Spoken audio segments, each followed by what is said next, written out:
యాండోయ్ ఎలా ఉన్నారో నీకేంటంటే బ్రహ్మాండంగా ఉండి ఉంటారు. నీకోసం పెళ్లి కారు పట్టుకొచ్చాను. ఓసారి మీ సేవలో పడేయనుకుంటే వినిపించేస్తానండి. కనకవాస వారి ఇంట్లో పెళ్లి సందర్భం మొదలైపోయిందండి. వైజాగ్ వాస్తవ్యులు మన కనకవాల్స సంతోష్ గారు మరియు రూపగారుల అమ్మాయి శృతి పెళ్ళండి. చూసారా అమ్మాయిని? పద్ధతి సీర కడితే ఎలా ఉంటుందో అలా ఉంటుందండి. అందులోనూ ఆ అమ్మాయిని చూడగానే తెలుగుని సాంప్రదాయం పుట్టొచ్చినట్టు ఉంటుందంటే నమ్మండి. మరి పెంపకం అలాంటిది. మరి మాటలో పాటు ఈ అబ్బాయి ఎవరో చెప్పడం మర్చిపోయానండి. మన రాజమండ్రి వాస్తవ్యులైన రాజపూడి సత్యనారాయణ గారు మరి పద్మ గారు లేరు, వాళ్ళ అబ్బాయి కార్తీక్ అండి. రాముడు మంచుబోళ్ళలాగా చూడ చక్కగా ఉంటాడంటే నమ్మండి.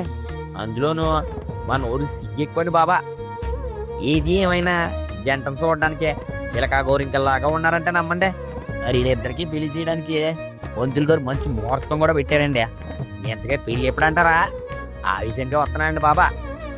ఏప్రిల్ 24 బుధవారం ఉదయం 10:45 మన సంధ్యా కన్వెన్షన్ లేదు గచ్చిబౌలిలో, అక్కడండి అంగరంగ వైభవంగా జరగబోతుందండి.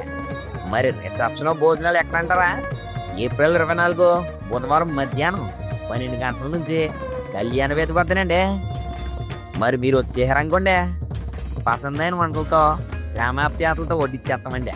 ఇదిగో ఎన్ని పనులు ఉన్న పక్కనెట్టి పెళ్ళికి వచ్చేయండి. మరి మీరు రాకపోతే మాట వచ్చేద్ది. మరి ఉంటానిక.